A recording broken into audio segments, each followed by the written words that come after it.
Hey everyone, welcome back to Carnivore Quest. My name's Larry, and today I want to talk to you about fat shaming. What is it exactly? What is fat shaming? I was 354 pounds about 6 months ago. That's 80 pounds heavier than I am right now. I was pretty fat. I'm still fat. But from what I've seen recently, many people have different ideas about what fat shaming is. I'll give you an example of what I think fat shaming is.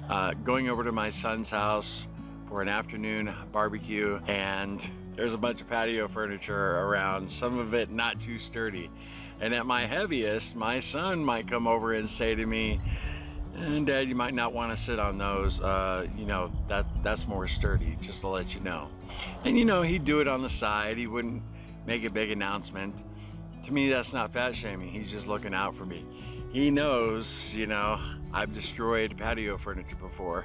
The heavyweights out there, you know what I'm talking about. You walk out into a patio, somebody's house you've never been to. First thing you do is look around. Can these chairs hold me? It's something always in the back of your mind, because I have broken many lawn chairs. Now, to me, that's not fat shaming. What fat shaming would be was once everybody got there, if my son said, "Hey Dad, don't sit on those chairs, you break it with your fat ass." That to me would be fat shaming. And of course he wouldn't do that, but there are people in the world who would.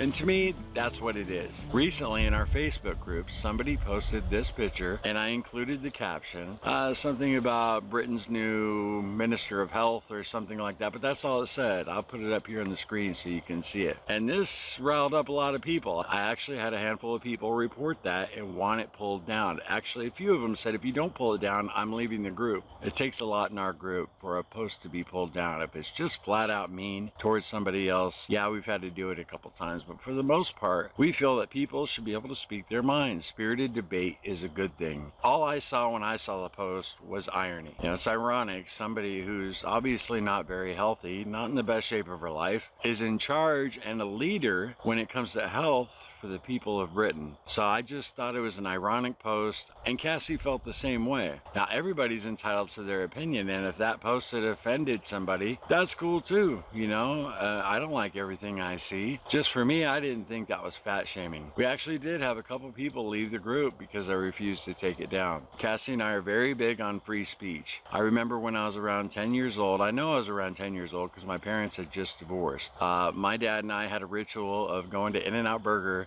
usually once a week, but sometimes we went to this other restaurant called the Olympic Flame. And Olympic Flame Burger, I'm going to look online and see if it's still there. And this memory's burned into my head. It's one of those life lessons you get from your dad. I remember on our way to the restaurant, we were on Main Street, and we passed some kind of demonstration, and my dad, I could tell, was like visibly upset. He was like mumbling under his breath, and I'm like, "What are they doing, Dad?" He's like, "Nothing." We drove past it, and about 2 miles down we got to the restaurant, got our food, went outside, and we were eating. And I asked him again what that was, and he said, "Don't worry about it, they'll be gone by the time we're done eating." Well, they were moving a little quicker than he thought, because we were still eating by the time they got there. And what it was about 30 or 40 white supremacists doing some kind of demonstration, or I remember there were 2 or 3 cars. There was a police car in front and back, like escorting them down Main Street, and they were demonstrating, I guess. But I'm sure you can envision all the language they were spewing and, all the hate they were spewing. My dad was not happy, and I asked him, "Why are they saying that stuff?" He said, "They're ignorant fools, let's go." So we gathered up our food and we were gonna get in the car. And he stopped on the way to the car and he said, "Look at me. What they are spewing is BS, but we live in America, and no matter how much we don't like what they're saying, they have the right to say it. My big brothers died on D-Day, so those people right there could say what they want to say." And what he was referring to were my 2 uncles that died on D-Day in 1944. My dad was 11 years old at the time, and I never really heard my father talk about them a lot. He pointed out the fact to me that the soldiers who killed his older brothers were wearing the exact same symbol as those people walking down Main Street, and that their memory demanded that those people have the right to say what they were saying out in public. And that was my first life lesson on the freedom of speech. It's a very slippery slope when people start policing what you can say, even if we don't agree with it. But as far as the fat shaming goes, we just thought it was a sad irony. You know, again, somebody in such bad shape could be in charge of the health of an entire nation. Let me know what you guys think in the comments. Was this fat shaming? Was it not? What's your definition of fat shaming? We are human beings and sometimes tempers can flare. The comment section of that post got a little nasty and I almost pulled it down for that reason, but you know, in the end I didn't. And do you guys think I should have pulled that post down? I'd love to hear your input on it. It's such a beautiful morning here in South Carolina.